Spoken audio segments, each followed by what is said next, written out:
नमस्कार, स्वागत है आपका पीताम्बरा परिवार में। हमारे पीताम्बरा परिवार की एक साधिका हैं। उन्हें मैंने 2 दिन पहले गुरु मंत्र प्रदान किया था। उसी गुरु मंत्र को वो मेरे द्वारा भेजी गई संस्कारित रुद्राक्ष की माला से जप कर रही हैं। उनके जो गुरु मंत्र के जो अनुभव हैं वो हमारे साथ शेयर कर रही हैं। उन्हीं पर मैंने यह वीडियो बनाया है। अगर आपको यह वीडियो अच्छा लगे तो लाइक कीजिए, शेयर कीजिए और सब्सक्राइब कीजिए। आप सभी से निवेदन है कि दिन के 12 बजे से 3 बजे के बीच में ही कॉल करें और जो लोग पीताम्बरा परिवार द्वारा दीक्षित होना चाहते हैं वह अनुदान के नियम का वीडियो देख लें और उसके बाद मुझे कॉल करें। आइए सुनते हैं उनके कुछ अनुभव। प्रणाम गुरु माँ, आपको और पीताम्बरा परिवार के मेरे सभी साधक भाइयों और बहनों को मेरा प्रणाम।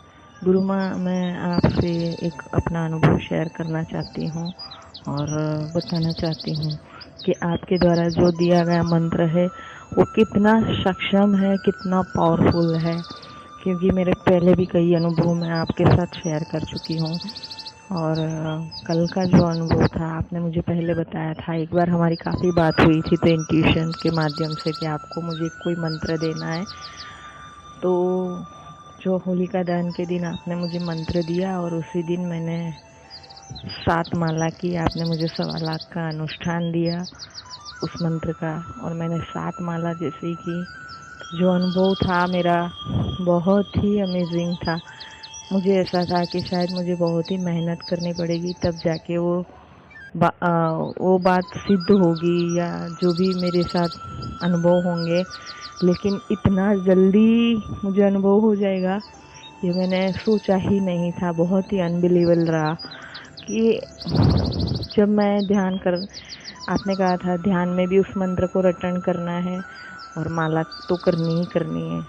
तो मैंने शाम को दिए बत्ती जला के और जब मैं मन में संकल्प लेके बैठी कि आज मेरी गुरु माँ ने मुझे एक मंत्र दिया है, दिव्य मंत्र है और मुझे उसका 1.25 लाख का अनुष्ठान दिया है, तो बाबा जी आप मुझे सहाय करें और आप मेरी बात सुने, जहाँ भी है आप मेरी बात सुने और मुझे आपका मार्गदर्शन भी मिले। तो 1 माला, 2 माला, 3 माला में मैं ध्यान में चली गई और मैंने देखा कि एक लड़का शायद होगा 20-21 साल का। मैं किसी गांव में खड़ी हूँ जहाँ पे भेड़ बकरी है, गाय भैंसे, मतलब पूरा देहाती माहौल था। और उस गांव में मैं एक घर के पास खड़ी हूँ जो छपरे जैसा है, झोंपड़े जैसा है। उसमें से एक लड़का बाहर आया जिसने सर पे मैरून कलर का कपड़ा बांधा हुआ था और पूरा लंबा ओवरकोट मैरून कलर का पहना था, जैसे तिबेटियन लामा लोग पहनते हैं ना, उसी तरह का कपड़ा पहना हुआ था। और उसका फेस मुझे अभी भी याद है। उस लड़के ने मुझे बताया कि मनीषा आओ, मैं तुम्हारा ही इंतज़ार कर रहा था क्योंकि अभी तुम आने वाली थी, ये मुझे पता था। तो मैंने पूछा कि आपको कैसे पता था कि मैं आने वाली हूँ? तो बोले ये जैसे जैसे समय जाएगा तुम खुद भी जान लोगी कि ये सब कैसे होता है और क्या होता है। तो मैंने पूछा उनसे कि बताइए मैं आपसे क्यों मिलने आई हूँ? तो बोले मुझे मेरे गुरु का आदेश है कि मुझे तुम्हें कुछ सिखाना है। तो मैंने बोला ठीक है, आप मुझे क्या सिखाएंगे आज? तो उन्होंने कहा कि आज मैं तुम्हें उड़ना सिखाऊंगा।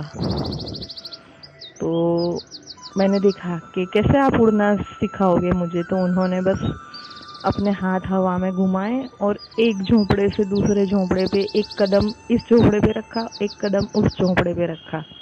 बस ऐसे ही करते रहे वो उतने हिस्से में। और फिर मुझे बोला कि चलो अब तुम करो। तो मैंने बोला ना तो मुझे कुछ विद्या आती है ना मैं समर्थवान हूँ। तो बोले ये बात तुम मन से निकाल दो कि तुम्हारे अंदर कोई सामर्थ्य नहीं है। अगर सामर्थ्य नहीं होता है तो तुम मेरे पास नहीं खड़ी होती। तो मैंने सोचा कि अब मैं कैसे उड़ूँ? तो उन्होंने बोला कि देखो यहाँ पे जितने जानवर है तुम्हें उनके पीठ पे पैर रख के जंप लगाना है। तो सबसे पहले एक कुत्ता दिखा, तो कुत्ते पे मैंने जैसे ही जंप अपने आप एक जंप लगाया तो मैंने सीधा कुत्ते के पीठ पे एक कदम रखा, दूसरा कदम मेरा राइट पैर मेरा गाय की पीठ पे पड़ा और तीसरा कदम मेरा एक काली भैंस थी उसके ऊपर पड़ा और चौथा कदम मेरा सीधा एक झोंपड़े पे गया। मतलब एक जैसे जैसे हम एक एक कदम बढ़ाते ऐसे ऐसे मेरे एक कदम इधर एक कदम उधर ऐसे होता रहा और मैं भी फिर उन्होंने मेरा हाथ पकड़ लिया और फिर मुझे लेके हवा में बस कुछ ही ऊंचाई पे जैसे एक झोंपड़े की हाइट होती है उतने में ही उन्होंने मुझसे जंप लगवाए। फिर उन्होंने बोला कि बस आज का अभ्यास हो गया, अब तुम जाओ। तो फिर मैंने देखा कि वो तो गायब हो गए, मतलब वो झोंपड़ा था, वो गांव था, कुछ भी नहीं था। फिर मेरी आँख खुली तो मैंने देखा कि मैं मेरे आसन पे हूँ। मतलब मुझे ये रियलाइज़ हुआ कि नहीं, मैं तो यहीं बैठी थी, पर कुछ अलग ही अनुभूति हो रही थी। फिर मेरी तीसरी माला मेरी रुकी हुई थी और ध्यान की अवस्था में ये सब हुआ। फिर चौथी माला मेरी जैसे ही स्टार्ट हुई और वो ख़त्म हुई और मैं मन ही मन स्मरण भी कर रही थी कि आज मुझे ये अनुभूति हुई है, अभी तो और भी बहुत सफ़र करना है ऐसे करके। फिर जब मैंने चौथी माला ख़त्म की तो अचानक से एक आँख, राइट साइड की आँख मेरे सामने जैसे बिल्कुल सामने से धंस के आ गई, इतने जोर से सामने आ गई। मुझे ऐसे लगा जैसे आँख खुली और कोई मुझे देख रहा है और एकदम मेरे करीब आके जैसे, और मैंने देखा आँख के आसपास की चमड़ी फेस आधा मुझे दिखा। फिर मैं डरी नहीं क्योंकि मुझे ऐसा लगा कि कुछ अनुभूति हो रही है। और जब मैंने बिल्कुल बंद आँखों से ही ध्यान में देखा कि एक आँख मेरी भी अंदर, दो आँख मुझे दिखने लगी, जैसे ऐसा एहसास हुआ जैसे मेरी बिन तिलक के हिस्से में जो मेरी आँख है वो खुली है और वो आँख, हम दोनों एक दूसरे को देख रहे। बस यही कंटिन्यू चलता रहा। और उसके बाद मैंने देखा कि कहीं से आवाज़ आई मुझे कि आओ, तुम क्यों आई हो बताओ। तब मैंने बोला कि मुझे मेरी गुरु माँ ने आज आपके नाम का मंत्र दिया था तो मैं यहाँ आई हूँ, तो मुझे आपका मार्गदर्शन भी चाहिए, आपको मुझे मेरे पथ पे भी आगे ले जाना है। तो फिर मैंने देखा जैसे ही मैंने हामी भर दी कि हाँ मैं आई हूँ और उन्होंने मुझे बुलाया कि तुम आओ, तो मैंने अपने आप को देखा कि वो आँख जो मुझे देख रही थी वो आँख दिखना बंद हो गई और मैं अपने आप में एक कोई मंदिर सा है, उस मंदिर में कोई मूर्ति नहीं है, पर वो ज़्यादातर मैंने ऐसे मंदिर लामाओं के मठ जो होते हैं उस जगह में देखे हैं, जैसे नेट पे ही देखा है ज़्यादातर तो मैंने, पर उस मंदिर में कोई मूर्ति नहीं थी। बस जैसे ऐसा लग रहा था गोल्ड कलर का पूरा मंदिर है, गोल्डन जैसा मंदिर है और मूर्ति की जगह पे एक बहुत बड़ा गोल सर्कल बना हुआ था। जैसे हम रोटी के तवे को ऊंधा लगा देंगे तो वो बाहरी हिस्सा बहिर्गोल टाइप का होता है ना, उस तरह का वो गोल हिस्सा था और वो भी गोल्ड सा चमक रहा था। तब मैंने देखा कि मंदिर में एकदम साफ सफाई थी, उसकी जो फर्श थी वो लकड़ी की थी और वो सारा उसके जो पिलर थे सब सारा गोल्ड जैसा था। मतलब ना गोल्ड था ना प्योर गोल्ड था, बस ऐसा कुछ अजीब सा ही लग रहा था, बहुत शांतिपूर्ण वाली जगह लग रही थी। फिर मैंने देखा कि वहाँ तो कोई नहीं है, फिर भी मुझे कोई पूछ रहा है। उनकी आवाज़ पुरुष आवाज़ थी और थोड़ी गहरी सी थी आवाज़। तो मैंने पूछा कि आप मुझे मार्गदर्शन करेंगे ना, मेरी गुरु माँ ने आज मुझे मंत्र दिया है और मुझे उनके मंत्र जाप करने हैं, उस नाम से जो मुझे दिव्य मंत्र दिया है। तो उन्होंने मुझे पूछा कि क्या तुम ये करोगी आगे, तो मैंने बोला हाँ मैं करूँगी आगे। और तब तक मुझे सिर्फ ऐसे ही सुनाई दे रहा कि कोई आवाज़ है जो मुझसे बस पूछताछ कर रही है और कोई दिख नहीं रहा था। फिर मैंने उनको बताया कि हाँ मैं इस आध्यात्म के मार्ग पे आगे बढ़ना चाहती हूँ। फिर उन्होंने पूछा मुझसे कि तुम आगे क्या करना चाहती हो, तो मैं थोड़ा कंफ्यूज भी हो गई कि मैं क्या जवाब दूँ। फिर मैंने बोला कि लोग आत्म उद्धार तो करते ही है, मोक्ष भी लेते हैं, लेकिन मैं लोक कल्याण करना चाहती हूँ। तो फिर उन्होंने मुझे ये भी बोला कि आने वाला समय तो बहुत खराब होगा, तब तुम लोक कल्याण कैसे कर पाओगी, डटी रहोगी क्या? तो मैंने बोला हाँ, चाहे कुछ भी हो जाए मैं डटी रहूँगी। मैं चाहती हूँ कि मुझे जो भी मार्गदर्शन मिले या जो भी सिद्धि मिले या किसी भी तरह से ईश्वर कृपा होगी, मैं उसे लोक कल्याण में लगाना चाहती हूँ। अपने स्वार्थ के लिए नहीं यूज़ करना चाहती। मोक्ष लेना तो एक तरह से स्वार्थ ही हो गया कि इंसान अपने आप में ही सिमट के रह जाता है। तो फिर उन्होंने बोला हाँ ठीक है, मैं तुम्हारा मार्गदर्शन करूँगा। फिर उसके बाद मुझे वो साक्षात ही दिख गए। उनके बाल ऐसे कंधे तक थे, माथे पे चंदन जैसा तिलक लगा हुआ था, आंखें खुली नहीं थी और चेहरे पे एक शांत मुद्रा, स्माइल, एक अजीब सा तेज था, बहुत ही अजीब सा तेज था। और उन्होंने भगवा कलर का कपड़ा पहना हुआ था। पूरा मैं नहीं देख पाई, पर फिर भी मुझे ये एहसास हो गया था कि उनके पूरे बॉडी से कहीं सिर्फ फेस के सिवा कुछ भी, एक हाथ की नाखून तक नहीं दिख रही थी। मतलब पूरा भगवा कपड़ों में लिपटे हुए थे वो। तो मैंने देखा कि ये तो कोई बाबा जी है। फिर उन्होंने मुझसे पूछा कि बताओ आगे तुम क्या करोगी, कैसे करोगी। फिर मैंने, जैसे हमारा वार्तालाप ही होता रहा और उन्होंने मुझे बताया कि मैं तुम्हारा मार्गदर्शन भी करूँगा। फिर उन्होंने मुझे बताया तुम्हें रोज़ यहाँ आना पड़ेगा अभ्यास के लिए। तो मैंने हाँ भी बोला। फिर कुछ देर तक ऐसे ही मुझे ध्यान में बिठा के रखा और बातें, बस मैं उसी जगह पे खोई रही। मुझे कुछ ऐसे ही समझ ही नहीं आ रहा था कि क्या हो रहा है, पर मैं कुछ देर उनके पास शांत से बैठ गई। फिर उन्होंने मेरे सर पे जैसे छुआ तो नहीं है, पर ऐसा एहसास लगता है जैसे सर पे छुआ है या मस्तिष्क थर्ड आई की जगह पे या ऐसे। तो उस जगह पे इतने धधक धधक के उछलने लगा हो, ऐसे वाइब्रेशंस होने लगे। और उसके बाद मुझे ऐसा लगा कि कोई आँख खुल गई हो, कुछ अजीब सा ही उभर आया हो। ऐसे मुझे ऐसा लगा कि कुछ चीज़ टाइट टाइट सी हो गई है मस्तिष्क पे। और फिर उन्होंने, थोड़ी देर बाद मैंने उनको बोला कि बाबा मैं अब जाऊं। तो बाबा बोले कि तुम संसार में रहती हो ना, इसलिए तुम संसारियों की यही समस्या रहेगी कि जब चाहोगे वो कार्य करने में तुम्हें थोड़े से विघ्न आएंगे, लेकिन तुम्हारा मनोबल अगर मजबूत रहेगा तो तुम अपने आप, इसे तुम्हें कोई नहीं रोक पाएगा। और मुझे लगता है कि तुम्हें कोई रोक नहीं पाएगा। और माँ भगवत, तो मैंने जब अपना पूर्ण उद्देश्य बता दिया ना कि बाबा मैं सच में ये चाहती हूँ कि मैं अब, तो उन्होंने पूछा कि तुम किस तरह, कितना प्रतिशत हिस्सा अपना दोगी अध्यात्म में।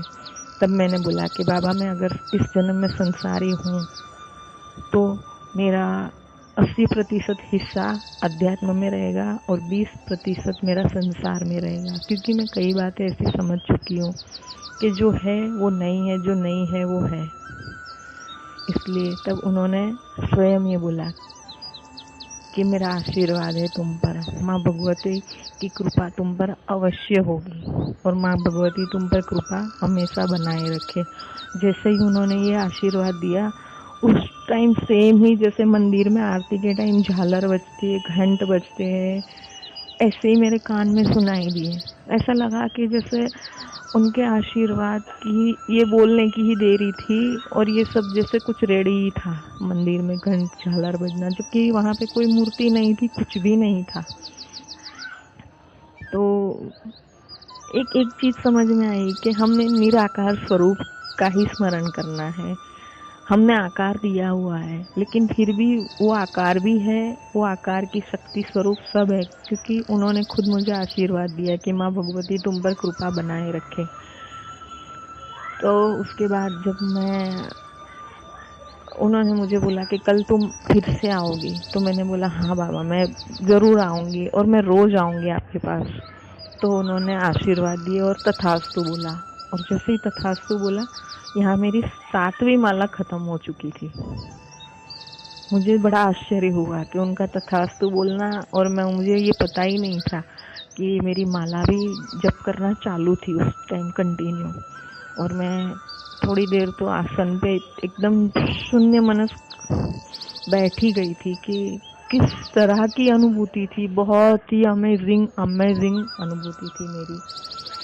इसलिए फिर मैं थोड़ी देर के बाद जब हाथ जोड़ के मंदिर में उठी तो कल मैंने ये भी नोटिस किया कि मेरे मंदिर के जो दिए जल रहे थे उसमें मूर्ति पे और कुछ अलग ही तेज था। तो उसके बाद जब मैं हाथ जोड़ के उठी, खड़ी हुई, तो मेरा अचानक ध्यान मिरर में गया। तो मैंने देखा तिलक की लाइन पे वो हिस्सा जो था सीधी लिटी में 2 से 3 सेंटीमीटर चौड़ा और लंबा हिस्सा फूला हुआ था, जोरदार फूला हुआ था और गोलाकार थोड़ा सा उभर गया था, जैसे किसी चीज से टकराए और वो चीज फूल जाती है ना, ऐसे ही मेरा हिस्सा तिलक के हिस्से का फूला हुआ था। और वहाँ पे ऐसे उठने के बाद भी मुझे वाइब्रेशंस फील हो ही रहे थे, पर मैंने घर में किसी को कुछ बोला नहीं, क्योंकि उनको पता होता है मेरे घर में मेरे हस्बैंड को, मेरे बच्चे को, कि मैं रोज़ मेडिटेशन करती हूँ और पूजा पाठ में लगी रहती हूँ। उसके बाद मैंने दीदी से भी कहा, गुरु माँ से भी कहा कि मैं तो आज है ना एक टांग पे लंगड़ी खेलूँ, ऐसे अनुभव हुआ है। मतलब अमेजिंग था, क्योंकि जब गुरु माँ ने मुझे मंत्र दिया था उस वक्त मैं ऑफिस में थी और उस मंत्र की दीक्षा से ही मेरे बॉडी में बहुत ही गजब का वाइब्रेशन हुआ था। सर से पांव तक मैं कांप गई थी और काफ़ी देर तक, कुछ सेकेंडों तक मेरे बॉडी में से झंझनाहट बड़ी ज़ोरों से चलती रही थी। और मैं एक्सप्लेन ही नहीं कर पा रही हूँ कि कल का मेरा अनुभव बहुत ही, और दीदी गुरु माँ ने मुझे होलिका दहन के दिन ही मंत्र देने का बोला था और मेरा वो सफल हुआ और आगे तो बहुत ही मेरा मार्ग सफल होगा, ये मुझे बहुत ही पक्का अब गले तक विश्वास हो गया है। कई लोग ऐसे बोलते हैं, गुरु माँ को पूछते हैं कि ये आप जो क्या शेयर करती हो वो सही है क्या, गलत है क्या। मतलब जो लोग नहीं समझते हैं ना हमारी गुरु माँ को, वो ऐसे कहीं ना कहीं कोई कुछ उठपटांग बोलेगा, ब्लेम करेगा। लेकिन एक बार अगर हमारे पीताम्बरा परिवार से जुड़ गया तो मैं ये नहीं मानती कि उसका आध्यात्म सफ़र बाकी रहेगा। और अगर शुरू नहीं हुआ है तो शुरू तो डेफिनेटली हो जाएगा, अगर इंसान आध्यात्म लाइन में जाना चाहता है तो। और गुरु माँ, मैं आपसे ये बात बताना चाहूँगी कि वो जो शुरुआत में मुझे जो लड़का दिखाई दिया और उन्होंने मुझे जंप लगाना सिखाया, उसका मुझे बाबा जी ने एक बताया था डिटेल में कि ये ऐसा क्यों था।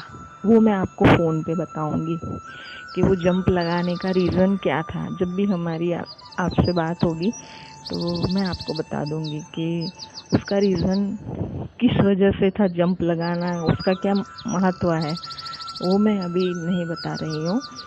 पर आज मेरा अनुभव बहुत ही अमेजिंग रहा। मैं शुक्रिया कितने ही वर्ड में कर लूँ मुझे कुछ समझ ही नहीं आ रहा है, क्योंकि स्थूल शरीर में तो हमारा हाथ थामने वाले हमारे माँ बाप है, लेकिन सूक्ष्म के लिए गति करने के लिए हमारा हाथ थामने वाला सिर्फ हमारा गुरु ही है। गुरु ही हमारा माध्यम है सूक्ष्म में ले जाने के लिए। तो मेरा अनुभव आज आप सभी से शेयर किया है मैंने। कुछ दिन पहले मैं बहुत ही विचलित हो गई थी, माइंड मेरा बहुत ही बुरी तरह से डिस्टर्ब हो गया था, लेकिन जब गुरु माँ ने मुझे समझाया मैं बहुत रो पड़ी थी। उसके बाद एकदम साइलेंट हो गया था मन मेरा, बिल्कुल कोई बवाल ही नहीं था मन में, कुछ भी नहीं, बस एकदम शांत हो गया था। एक ऐसा लगा था कि नदी में पूर आया था, बाढ़ आई थी और वो गुरु माँ से बात करने से वो बाढ़ शांत हो गई। मन की नदी जो बहती थी जोरदार, वो प्रवाह एकदम शांत हो गया था। तो आज का अनुभव तो मेरा बहुत ही अमेजिंग रहा। आज मुझे फिर से ध्यान में बैठना है और बाबा जी मुझे क्या ज्ञान देंगे वो तो वही जाने, लेकिन एक बात तो पक्की है कि उनकी कृपा मुझे गुरु माँ के मंत्र देने से ही हो गई है। आप सभी को मेरा प्रणाम और गुरु माँ को मेरा सादर प्रणाम। इतना शुक्रिया करने पर भी ये एहसान जिंदगी भर नहीं उतरेगा, ये मैं जानती हूँ बिल्कुल, फिर भी लाखों बार प्रणाम मेरा।